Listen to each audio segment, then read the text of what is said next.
What if I told you that one of the coolest, most aggressive dual sport bikes ever made was officially banned from the US market? This is the Yamaha TDR 250. While we were riding cruisers and sport bikes, this two-stroke, twin-cylinder predator was tearing up streets and trails everywhere else in the world. It packed a power band that hit like a sledgehammer, wrapped in a chassis that was decades ahead of its time. So, does this forgotten 90s icon still have what it takes to shock riders today, and why are prices for clean examples going absolutely insane? Stick around, because the story of this bike is as wild as the ride itself. So, what exactly are we looking at? This isn't just some old dirt bike. This is the Yamaha TDR 250, a machine that landed in Europe and Japan in the late 80s and completely rewrote the rulebook for what a street-legal motorcycle could be. Born from Yamaha's dominant racing heritage, this was their audacious answer to a question nobody else was asking. What if you built a lightweight, agile trail bike, but gave it the terrifyingly powerful heart of a two-stroke Grand Prix racer? It was designed for a very specific rider, the thrill-seeker who wanted one bike to do it all: dominate a canyon road on Sunday and tear down a fire road on Monday. But here's why this launch mattered then, and why this bike is so significant to talk about now. It represented a peak, the absolute pinnacle of two-stroke street bike technology right before emissions regulations effectively killed the category for good. In this review, we're not just looking at a classic. We're uncovering a piece of motorcycling's most rebellious era. We're going to break down everything from its radical, twin-beam chassis to that infamous power valve engine that made it so brutally quick. But the big question we'll answer is, does the legend hold up? Let's get into the details. Alright, let's get into what makes the TDR 250 so special, starting with the thing that will either make you fall in love or run for the hills: the engine. This isn't your average thumper or a smooth four-cylinder. Nestled in that slim frame is a 249 cubic centimeters, liquid-cooled, twin-cylinder two-stroke engine, and it is an absolute animal. On paper, around 45 horsepower might not sound like much today, but the power-to-weight ratio is insane, and more importantly, it's how it delivers that power. It's docile down low, a little smoky, maybe even a bit wheezy, but then, you hit about 7,000 revolutions per minute. The Yamaha power valve system opens up, and it's like a switch gets flipped. The front end gets light, the exhaust note turns from a burble into a high-pitched scream, and it pulls with a ferocity that will have you scrambling for the next gear. It's an event, every single time you crack the throttle. There's no linear power band here, it's all or nothing, and that raw, unbridled sensation is something modern electronics have all but erased. But that wild engine needed a chassis that could handle it, and Yamaha delivered. They gave it this brilliant twin-spar aluminum frame, derived directly from their Grand Prix bikes. On the road, this translates into a motorcycle that feels unbelievably light and flickable. It tips into corners with just a thought. The long-travel suspension soaks up bumps that would jar you on a modern sport bike, yet it feels incredibly planted and stable when you're riding on the pipe through a set of twisters. Now, let's talk about the look. The TDR 250 is pure 1980s aggression. It's all sharp angles, that iconic twin headlight face, and a massive radiator shroud that makes it look wide and muscular. It's a purposeful, no-nonsense design that screams performance. The digital dash was space-age for its time, and the whole package just oozes character. But it's not all perfect. This is a raw, focused machine from a different era. The seat is about as comfortable as a park bench after an hour.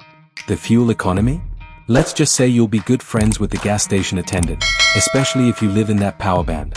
And while the brakes were great for the 90s, a single disc up front feels underwhelming compared to even a basic modern motorcycle. So, you've got this incredible, explosive engine in a razor-sharp chassis, wrapped in iconic styling, but with some very real-world compromises. It's a motorcycle that demands to be ridden, not just owned. But all of this leads to the big question: with prices for clean TDRs now skyrocketing past many brand new bikes, is this two-stroke dream actually a smart buy, or just a nostalgic money pit? The answer, after living with it, might surprise you. So, after all the specs and the history, what's it actually like to ride this thing? This is the moment of truth. And I'm not going to sugarcoat it. The TDR 250 delivers one of the most raw, addictive, and purely thrilling riding experiences you can find on two wheels. It's not about top speed, it's about the violence of the acceleration. That moment when the power valve opens isn't just a surge, it's a shockwave. The bike leaps forward, the front wheel gets light, and the world narrows to that screaming two-stroke note filling your helmet. In the tight corners, it's an extension of your body. That lightweight frame and aggressive riding position let you flick it from side to side with barely any effort. It's more like riding a razor blade than a motorcycle, incredibly precise, slightly terrifying, and unbelievably effective. But here's the turning point, the thing that truly separates the legend from the reality. You get to the end of that amazing road, and the adrenaline starts to fade. The vibrations are buzzing through the bars, your lower back is reminding you about that seat, and you're nervously glancing at the fuel gauge. This is where the TDR's fantasy meets its compromise. It's not just a bike, it's a mood. It's a brilliant, focused instrument for short, explosive bursts of fun, not a relaxed companion. So, you're left with this incredible high, this feeling of having ridden something truly special, something that modern bikes, for all their perfection, simply can't replicate. But that high comes with a cost. And that cost leads us to the final, and most important, question. Who in the world should actually buy one of these today? The answer is more nuanced than you think, and it's going to make or break the dream. So, after all that, what's the final verdict on the Yamaha TDR 250? Let's be clear, this is not a practical daily rider, and it's not a beginner's bike. It's a demanding, focused, and incredibly rewarding piece of motorcycling history. If you're a seasoned enthusiast looking for a pure, unfiltered thrill, a motorcycle that feels more like a living event than a tool, then the TDR 250 is an absolute masterpiece. It's a time capsule of peak two-stroke madness that will put a grin on your face wider than any modern bike could. But, if you need reliability, comfort, or any semblance of practicality, look elsewhere. The upkeep, the thirst for premium fuel and oil, and the physical compromises are very real. In today's US market, its relevance isn't about commuting, it's about passion. It represents a raw, analog experience that's completely disappeared from showrooms. The skyrocketing values prove that riders are desperately seeking this kind of character, a quality that modern electronics can't simulate. Owning a TDR today is a statement. It says you value emotion over efficiency, and you understand that the best bikes aren't just appliances, they're experiences. So, what do you think? Is the raw, two-stroke scream worth the headaches and the premium price tag, or are we just romanticizing a flawed past? Let me know your thoughts in the comments below, I read every one. If you enjoyed this dive into a two-stroke legend, help us keep the dream alive.